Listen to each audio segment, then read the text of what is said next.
qaar ka mid ah dadka barakacayaasha ee ka soo jeeda gobolada Baay iyo Bakool ee koonfurta Soomaaliya ee ku dhaqan magaalada Buuhoodle ayaa maanta la gaarsiiyay deeq isugu jirta raashin iyo waliba macaawinooyin kale waxaana deeqdan gaarsiiyay culimada magaalada Buuhoodle oo ka soo ururiyay xaafadaha magaalada iyo waliba qurbo joogta u dhalatay deegaankani Abdullaahi Jaamac Haruun oo mas'uulka deeqdan gaarsiiyay ayaa halkaas ka hadlay isla markaana ka warbixiyay cadadka deeqdan ay maanta gaarsiiyeen iyo waliba qoysaska ka faa'iideystay dadkii ka soo barakacay koonfurta Soomaaliya oo meeshan u yimi irsaaqadoon iyo nabadoon ilaahay fadligiisa asxaankiisana ay waxay doonayeen ba ka heleen waxaan soo gaarsiinay deeq raashina deeqdaas oo ugu tabarucay ururka gargaar deeqdaas oo ay tiradooda badnayn laakiin ay tahay wixii la haysto la naf qaybsado marka wax yar la wada cuno yaa wax badan la wada helaa marka ilaahay baan u mahadnaqaynaa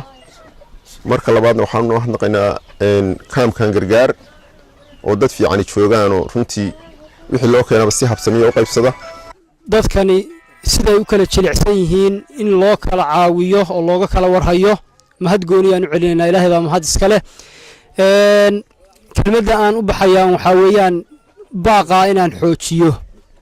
waqti adag baa lagu jiraa dadkii cidii hore wax u haysatayna waxa gaadhay garaafo weyn baa gaadhay abaareed dadkii markii hore aan waxba haysanin waxba ma haysanin oo aan uga sii dartay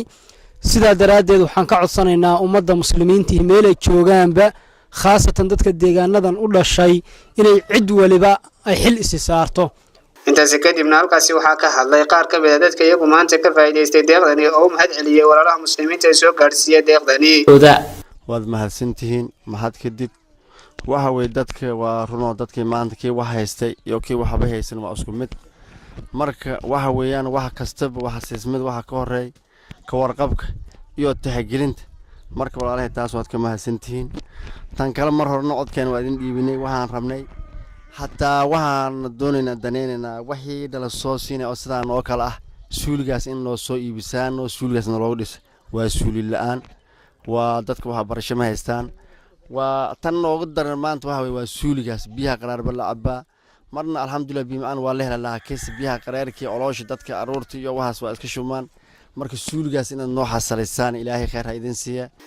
isku soo wada duub oo maaha markii ugu horeysay deeq caynkan oo kale la gaarsiiyay dadka barakacayaasha ee ka soo jeeda gobolada Baay iyo Bakool ee ku dhaqan deegaankani Buuhoodle oo Saddam Abdullaahi Cabdi TV Buuhoodle